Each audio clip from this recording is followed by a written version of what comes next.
Hi, listeners. Welcome to Grief Out Loud. Remember the last time you tried to talk about grief and suddenly everybody left the room? Grief Out Loud is opening up this often avoided conversation because grief is hard enough without having to go through it alone. We bring you a mix of personal stories, tips for supporting children, teens, and yourself, and interviews with professionals in the grief world. Platitude and cliche-free, we promise. Grief Out Loud is hosted by me, Jana DeCristofaro, and produced by Dougie Center, the National Grief Center for Children and Families in Portland, Oregon.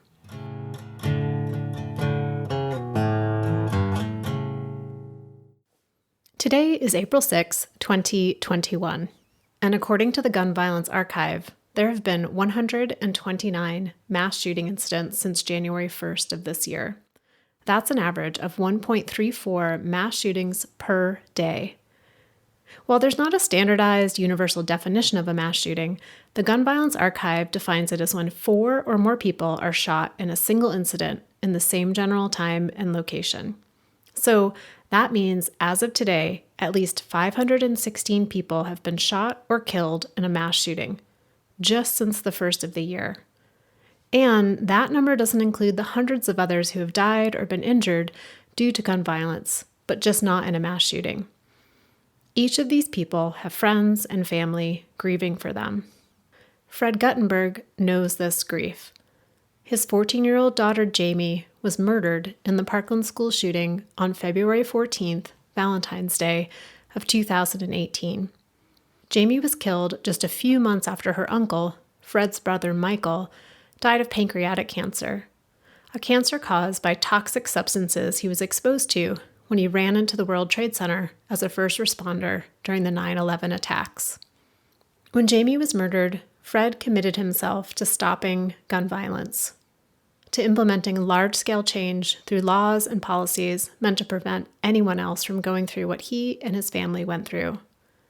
He's gone public with his grief and with his determination to make a difference.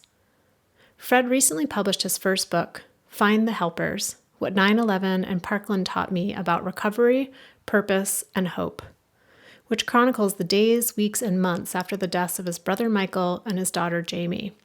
It also details the people and events that Fred turned to for help in his grief and in his newfound purpose to prevent gun violence. Fred, thank you so much for joining me for Grief Out Loud today. I'm really looking forward to our conversation. Well, thank you for having me.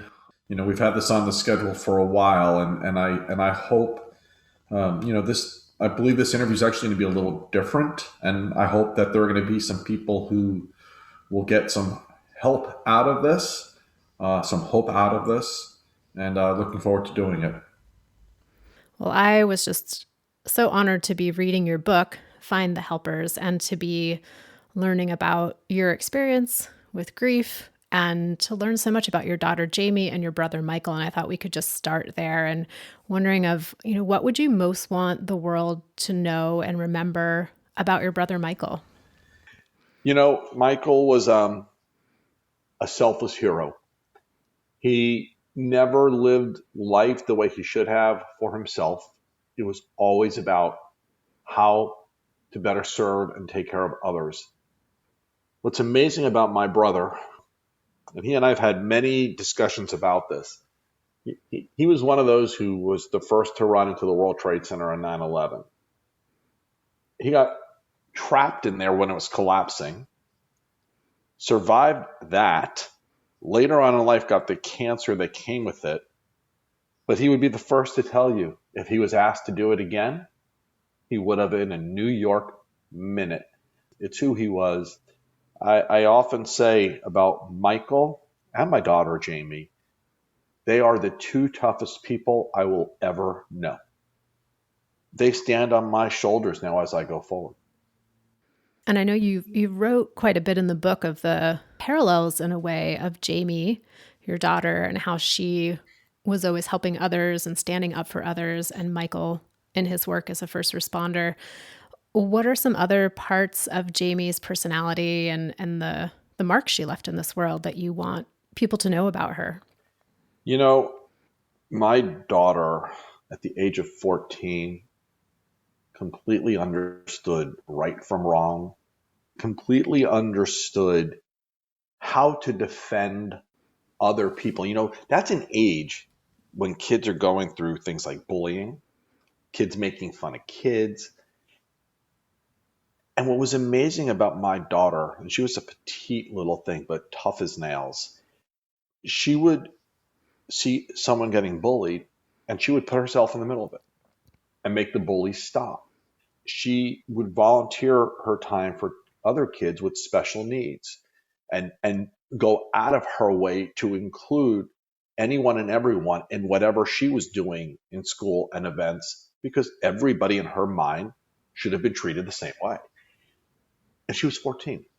She was a remarkable young woman who the world is going to miss out on seeing that potential.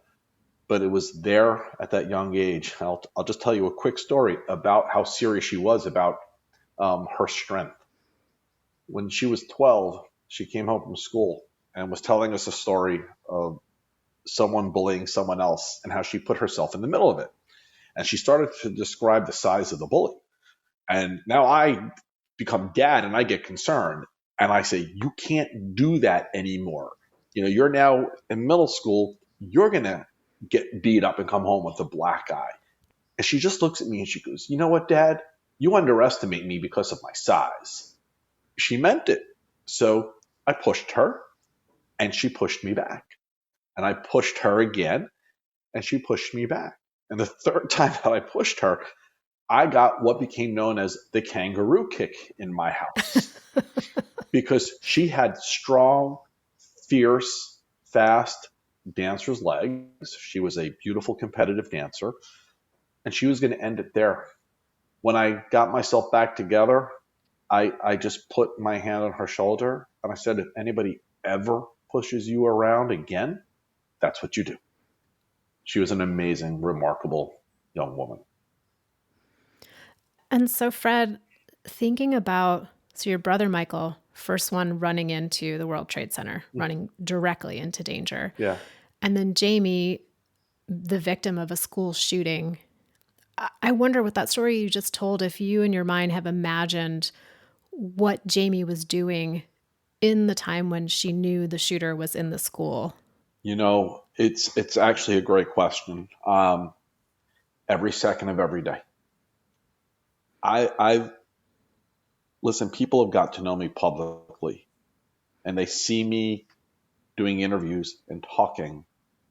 But the part that they don't see is that every time I do this, she's in my head. And what's in my head is that final minute. It is my concern over the fear that she had to have had. It is my worry that she suffered, if even for a second. I'm a father who has to hope his daughter died instantly. Because if she didn't, that means she suffered. I live with this in my head every second of every single day. And because of what I fear she was feeling, and I know that she knew what she was running from, I know I'll never, ever, ever have that kind of fear myself, ever. And so I've kind of lost this capacity for fear, for anxiety. You can't hurt me anymore. That's already happened. You can't make it worse. I'm curious, and you may not have an answer to this, but Jamie died in 2018, and we just passed the 3-year mark on February 14th in 2021. And I hear from so many families who, even the circumstances of how their person died were very different, but they think about those final moments all the time and the fear that their person suffered or was in pain. And I wonder I know it's with you every day, every second, how has that shifted at all over the past 3 years? It may not have. And how do you carry it? It hasn't shifted. I tell people all the time, Jesse and Jamie are my 2 kids. And I will always react to what happens to my kids. That may be the last thing that happened to her that I get to react to, but it's as fresh in my head today as it was 3 years ago, because it's always going to be that final thing. For me, I think the way I carry it, the way I go forward from it is multi-layered, but it's by doing what I do, by fighting to do something about what happened to my daughter so that another family doesn't go through this. It's by also coming to this place where I do more to honor what mattered to my daughter in life and to really make sure this world never forgets her name, never forgets her strength, and always remembers the positive impact that she had. The other part of your story that really stood out to me in reading your book is that Michael died just 4 months before Jaime was murdered. Yeah. And so you had 4 months of grieving for him before the next tragedy, and just wondered what the grief for him was like over those 4 months and how that shifted or didn't shift once Jaime died as well. It's a question I've been asked before, and it's was dramatically different. So after my brother died, my grief was very. Let me take a step back. I'm one of 5 kids. We've never had that kind of loss in our family. I mean, my parents are still alive, my siblings, all my friends. We've just not had that kind of loss. So when my brother died, it was the first time my family and I went through anything like this. I was devastated. I was broken. But my focus was on my immediate family because we were all going through it. It was my view got really small. It was my family. In fact, to the point where all I wanted to do was make sure my wife and my kids were okay. And so they ended up convincing me just a few weeks after, because my wife's birthday is October 30th, that one way to help the family get through all this would be a second dog. And we ended up getting that second dog.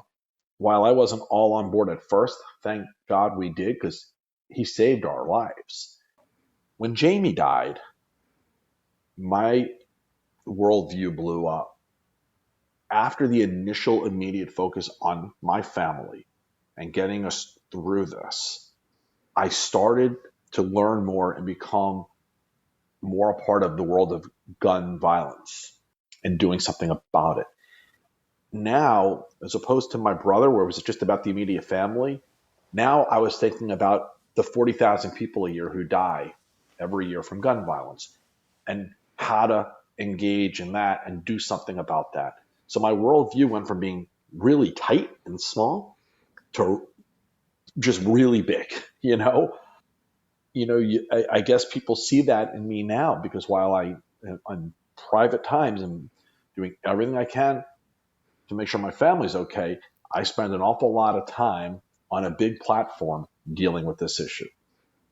Yeah, and it's so interesting how grief shows up so differently for everybody, even in the same family, and how people respond to that grief can be so different. And thinking about that with your immediate family, your wife, Jamie's older brother, your son, Jesse, and just thinking about what have you seen with the three of you in terms of how people grieve differently and how you've made space for one another in the way that that grief has showed up and the way that it's needed to be expressed. If anyone listening to this interview only listens to this part of the conversation, I hope we help people with this, because the question you just raised is probably the most important thing that somebody told me to be aware of, and I never would have thought of it if not for that.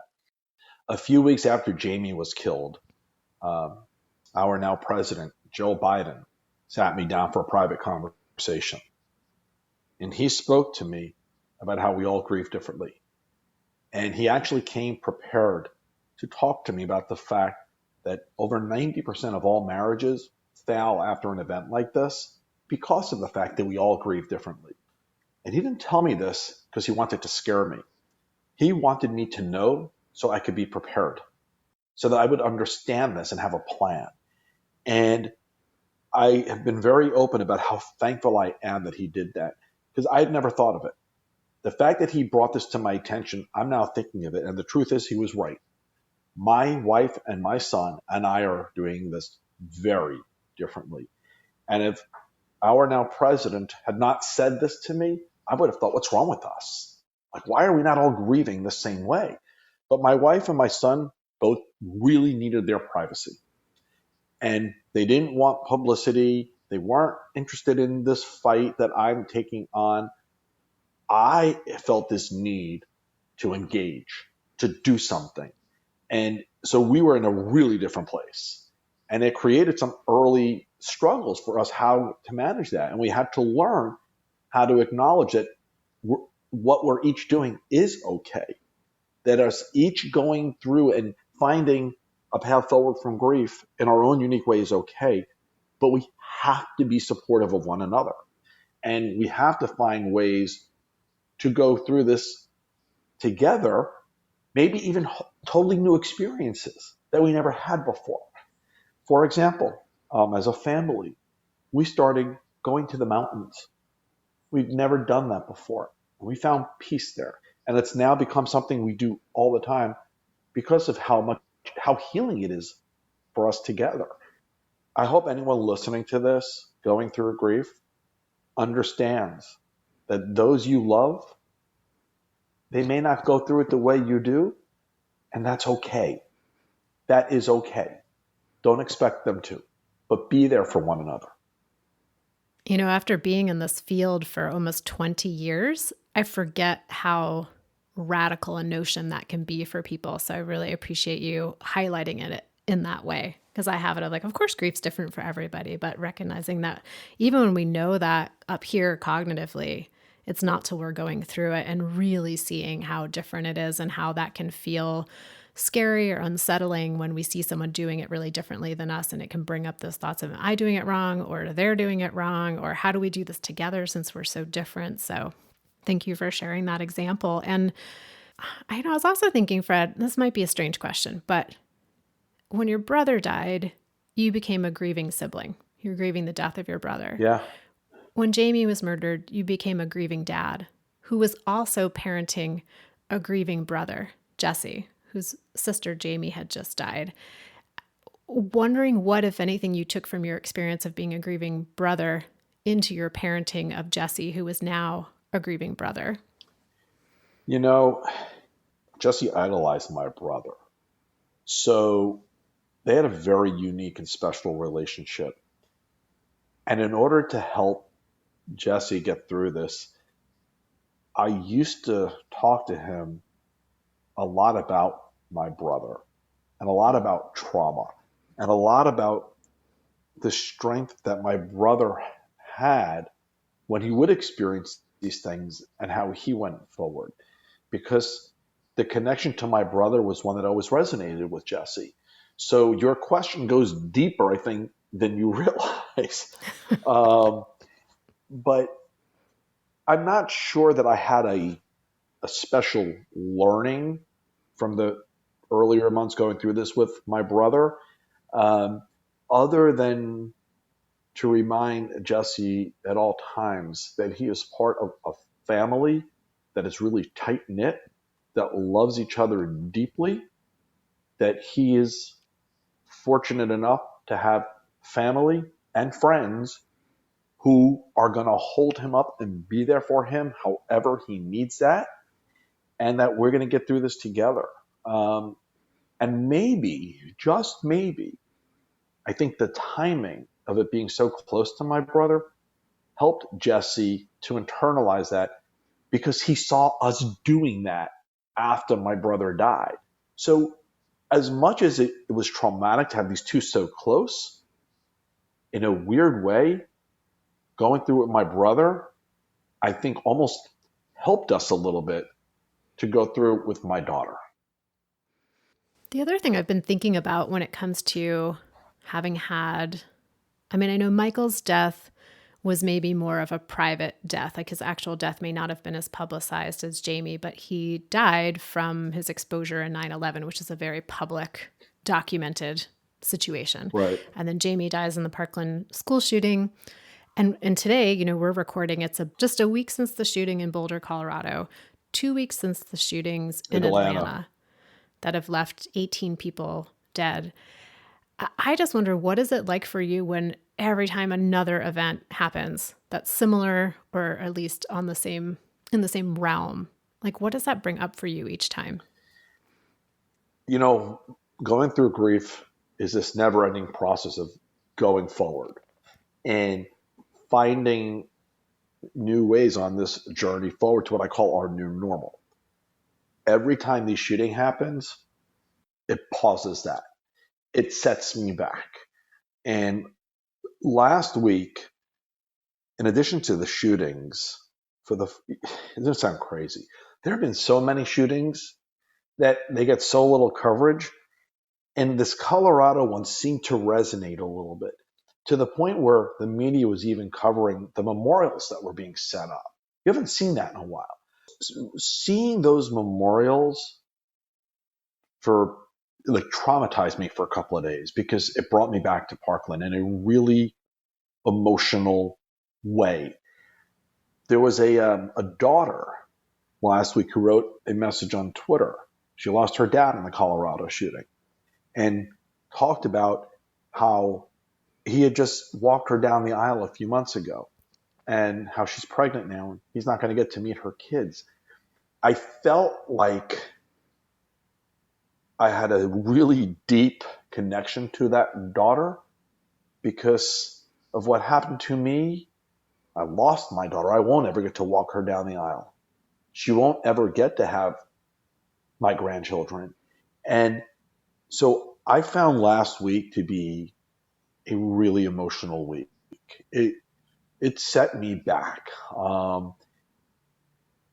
And that's what happens, but it doesn't mean you don't keep going forward. In the very end of my book, I actually talk about advice that my aunt had given me when I was 19, 20 years old.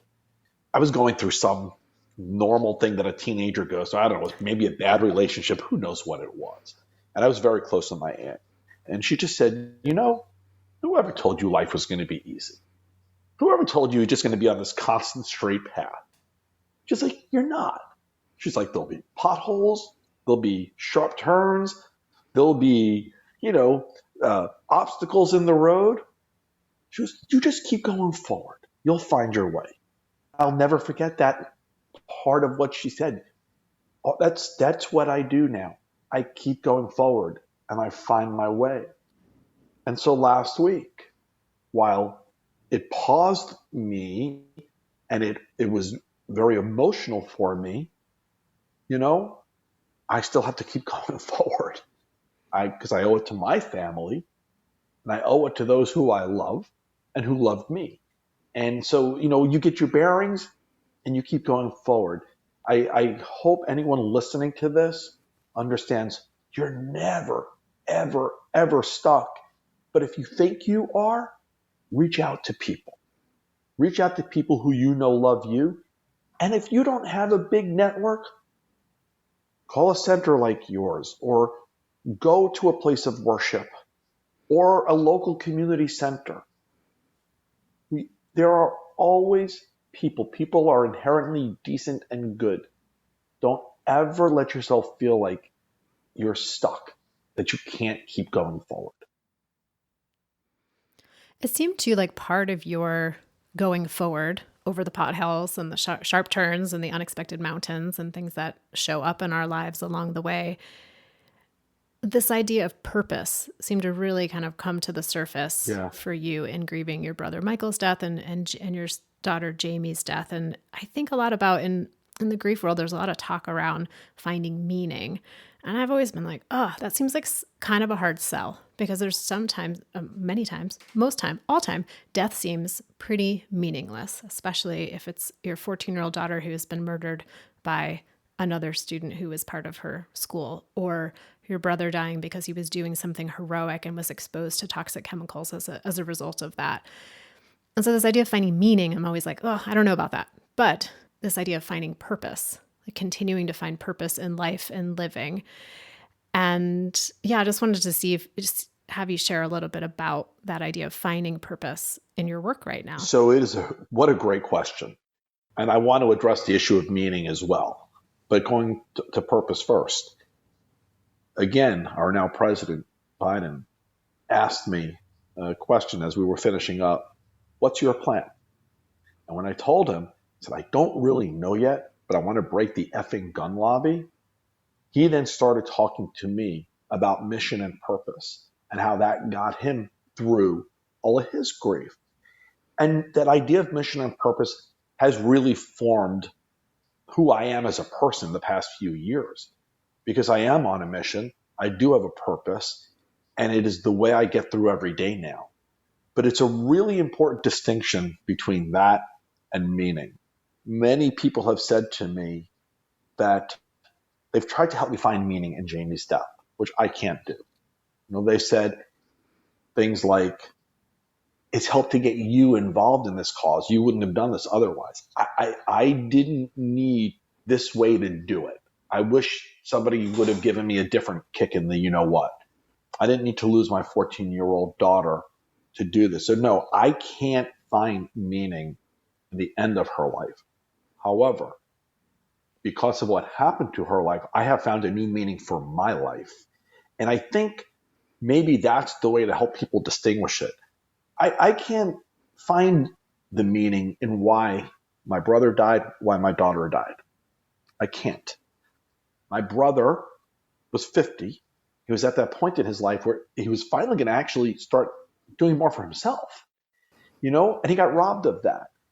So no, I can't find meaning in any of that.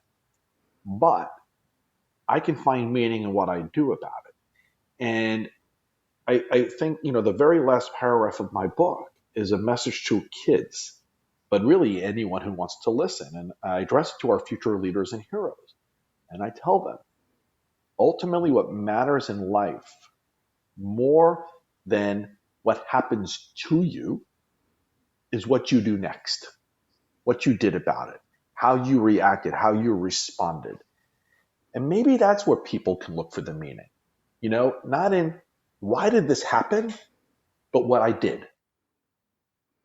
What's your sense, Fred, of how Jaime and Michael would think and feel about your work to prevent gun violence?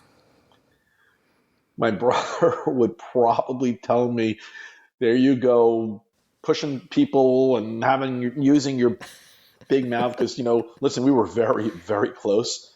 But, my brother knew on a personal level, I could be relentless about doing things I wanted. And in fact, I spent years doing more to recognize those who did not die on the day of 9/11, but went on to get sick and maybe die later on because of my brother. And it used to drive him nuts. He didn't want me to, because he didn't want the world to remember him that way. He wanted to be remembered as a mentor. So my brother probably would have said, there you go, just not being able to stop again. And he would have been right. And Jaime knew right from wrong. Jaime, in my house, was my wife and my son weren't the ones who really engaged in current events and the news the way I did. Didn't follow politics the way I do, but Jaime did. Jaime was the one who would sit by my side and scream and yell at the political people on the television, and she was 14. On the one hand, Jaime would be incredibly proud of me and would be pushing me to keep doing this. On the other hand, she would be terribly embarrassed by all of the attention. My daughter, like my wife and son, valued her privacy. So while I know she would have for sure been saying, you have to do this, I also know that the attention was never something she would seek. She would be your private partner and ally, pushing the work. She would. And listen, I tell people all the time now, I am her voice, and I am. And I have no doubt that I am speaking for both of us. And Fred, on the cover of your book, Find the Helpers, there's an orange ribbon that holds the subtitle, What 9/11 in Parkland Taught Me About Recovery, Purpose, and Hope. And I know that's really directly related to your work. Could you talk a bit about your organization, Orange Ribbons for Jamie? Yeah, so orange happened to have been Jamie's favorite color. And the night that she was killed, all of her dance sisters got together at the dance studio and made thousands of orange ribbons. And they came to our house with them the next day to give them to us so that we could hand them out at the funeral, but they were also already wearing theirs. And they went up to Jamie's room and had a very emotional gathering in her room, wearing their orange ribbons and just kind of taking pictures of themselves with Jamie's stuff. And, some of it got posted and it went viral through the dance world. So before Jamie was even buried, you already had dance competitions around the country and the world announcing they were going to dedicate their rest of the year to Jamie and always wear orange ribbons. Broadway, Hamilton and Lion King and some other shows announced they were going to dedicate performances to Jamie and they were wearing orange ribbons. And at Jamie's funeral, I spoke about the start of this orange ribbons movement to do something about gun violence. I really hadn't thought through what it meant until 3 weeks later when I was in a Home Depot and someone came up to me and asked me what the orange ribbon was for. And when I told them, they said, "Did you know that's the color of the gun safety movement?" Which I did not know. And that was a connection I couldn't ignore. And I went home to my wife that day. I said, "We need to start a foundation. I want to make this the symbol of the gun safety movement." And that was the reason to start the foundation. The foundation has since really become more about honoring what matters to Jamie in life. The things like anti-bullying programs and doing things for kids with special needs, or our college scholarship program that we've started. Jamie will never get to go to college, but she's going to help send kids to college. And so Orange Ribbons for Jamie is about educating on gun safety, but it's more about remembering my daughter's name, who she was, and the incredible things that she stood for. It's interesting. We were talking about meaning a couple moments ago, and I think about, there's no finding meaning in Jamie's death. And it sounds a little like the organization is a way to carry forward the meaning of Jamie's life. And that is the type of meaning, I think, going forward that I can wrap my arms around for. I will never be able to look at Jamie in the past tense. I actually gave a TED talk about this, that the way I look at things with Jamie now is my relationship with her has changed. Not in the past tense, but instead of doing things in person, I now remember Jamie through pictures and videos and other means. I don't get to sit with her on the couch, but I sit with her at a cemetery and I still talk to her as if she was sitting to me on the couch. If you and I joked a little bit about the moving hands before when we speak. If you were to drive by and you saw me sitting there, you'd probably be concerned about me because I have full-on conversations and my hands are very engaged. So I can't look at her in the past tense. I look at it as our relationship has changed. And part of what I do as her dad now is still look for ways to give meaning to her life. Well, Fred, I know I'm going to link in the show notes to your book and to Orange Ribbons for Jamie and to your TED Talk that you just mentioned, but wondering for listeners who are currently tuning in, what are some ways for them to connect more with you and with the work that you're doing to prevent gun violence? Yeah, so multiple ways. You can go to the Orange Ribbons for Jamie website, where we constantly keep people up to date. I have a fredguttenberg.com internet page where I keep people up to date. We have Orange Ribbons pages on Facebook, Twitter, and Instagram. And then also on Twitter is my personal page where I'm really the most active in terms of talking to the country and people about what I'm doing, what I'm up to, and how to be connected with where my positions are. I do a lot of tweeting off of my personal Twitter page. So multiple ways.